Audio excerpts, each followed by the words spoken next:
સોમનાથ મેળામાં બીજા દિવસે 2 લાખથી વધુ લોકો ઉમટ્યા। મેળામાં મનોરંજનના સાધનો, ખાણીપીણીના સ્ટોલ આકર્ષણનું કેન્દ્ર બન્યા।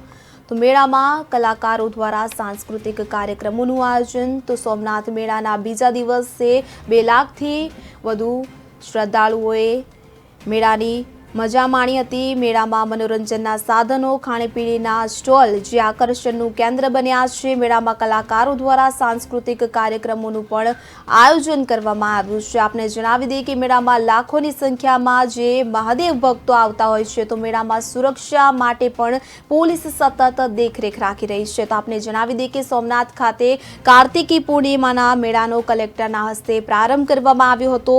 તારીખ 11 નવેમ્બરથી કલેક્ટરના હસ્તે મેળાનો શુભારંભ કરવામાં આવ્યો હતો। મેળાના બીજા દિવસે 2 લાખથી વધુ લોકોએ મેળામાં આવ્યા હતા। તો મેળામાં મનોરંજનના સાધનો, ખાણીપીણીના સ્ટોલ, બાળકો માટે રમકડા તેમજ અન્ય વેચાણ સ્ટોલ રાખવામાં આવ્યા છે। તો સુરક્ષાના કારણોસર મોટી રાઇડ્સ બંધ રાખવાના નિર્ણયનો નાના વેપારીઓને તથા ખાણીપીણીના બજારોને લાભ મળ્યો હતો। લોકોની સુરક્ષા માટે રાઇડ્સ બંધ રાખવાના નિર્ણયને જનતા અને વેપારીઓએ બિરદાવ્યો હતો।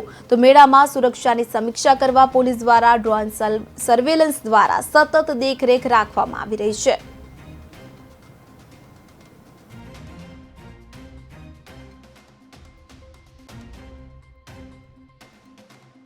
કાર્તિક પૂર્ણિમાના મેળાનો આજે બીજો દિવસ અને બીજા દિવસે લગભગ 2 લાખથી વધારે લોકો મેળાની મોજ માણી।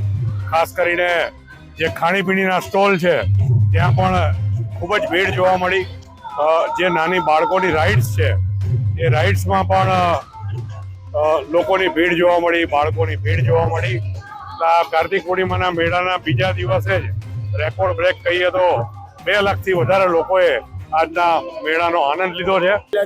અમે વર્ષોથી પણ આ મેળાઓ કરીએ છીએ અને અમારો સારો રિસ્પોન્સ છે। અટાણે અમને પહેલા એવું હતું કે ભાઈ આ ચોકડોળને નહીં થાય, મોટા ચોકડોળને નથી થયા તો અમારો કેવો રિસ્પોન્સ રહેશે, પણ સોમનાથ દાદાની દયાથી અમને બહુ સારો રિસ્પોન્સ મળ્યો છે।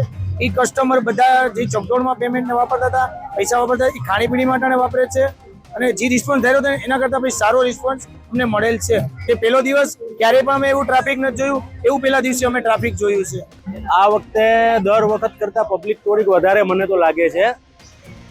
સકેડીઓ બંધ છે પણ એનાથી કોઈ ફરક નથી પડ્યો અને ખાણીપીણીમાં બધા પૈસા વધારે વાપરે છે એના પછી મને તો આ વર્ષનો મેળો વધુ સારો લાગે છે। કાર્તિક પૂર્ણિમાના મેળાનો આજે બીજો દિવસ અને બીજા દિવસે લગભગ 2 લાખથી વધારે લોકો મેળાની મોજ માણી। ખાસ કરીને જે ખાણીપીણીના સ્ટોલ છે ત્યાં પણ ખૂબ જ ભીડ જોવા મળી। જે નાની બાળકોની રાઇડ્સ છે એ રાઇડ્સમાં પણ લોકોની ભીડ જોવા મળી, બાળકોની ભીડ જોવા મળી। આ કાર્તિક પૂર્ણિમાના મેળાના બીજા દિવસે જ રેકોર્ડ બ્રેક કહીએ તો 2 લાખથી વધારે લોકોએ આજના મેળાનો આનંદ લીધો છે।